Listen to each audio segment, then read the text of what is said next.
Hello ସାଙ୍ଗମାନେ, welcome back to my mini blog. ଦେଖିକି ତ ଆପଣମାନେ ଜାଣିପାରୁଥିବେ ମୁଁ ଆଜି କୁଆଡ଼େ ଯାଇଛି।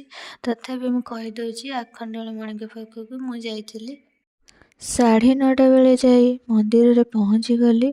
ତ ଜଲ୍ଦି ଗୋଡ଼ ହାତ ଧୋଇ ଭୋଗ ନେଇଗଲି। ତାପରେ ବାପାଙ୍କୁ ଦର୍ଶନ କରିବାକୁ ଗଲି। ମୁଁ ଭାବିଥିଲି ଆଜି ସଂକ୍ରାନ୍ତି ବୋଲି କାଳେ ଭିଡ଼ ଥିବ, ହେଲେ ପୁରା ଫାଙ୍କା ଥିଲା ବାବାଙ୍କ ଦୟାରୁ। ତ ବହୁତ ବଢ଼ିଆ ସେ ଦର୍ଶନ ହେଲା ଆଜି ଭଳି ଦିନରେ।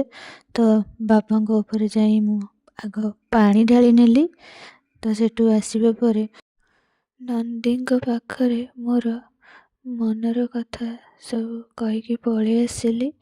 ତାପରେ ଯାଇ ଚନ୍ଦନ ଚିତା ଲଗେଇଲି, କାହିଁକିନା ଯେତେବେଳେ ମଣିକଙ୍କ ପାଖକୁ ଆସିଛି ଆକୁ ନ ଲଗେଇଲେ ସମସ୍ତେ ଜାଣିବେ କେମିତି। ତ ସେଠୁ ଆସିଲା ପରେ ମୁଁ ଗୋଟେ ଦୀପ ଜାଳି ଦେଇ ଆସିଲା ବେଳକୁ ନନା ଘର୍ଷଣ ନେଇକି ଆସିଛନ୍ତି। ତ ତାକୁ ପିଇ ସାରିଲା ପରେ ହଠାତ୍ ମୋ ଦାଦାଙ୍କ ଝିଅ ଦେଖା ହେଇଗଲା। ତ ତାର ମୋର ଆମେ ଯାଇ ଦୁଇ ଭଉଣୀ ଚାଟ୍ ଖାଇନେଲୁ। ତାପରେ ସେ ତା ମାମୁଁ ଘରକୁ ପଳେଇଲା, ମୁଁ ବି ଆମ ଘରକୁ ପଳେଇ ଆସିଲି, କାରଣ ମୋର ବସ୍ ଟାଇମ୍ ହେଇଯାଇଥିଲା। ରହିଲି।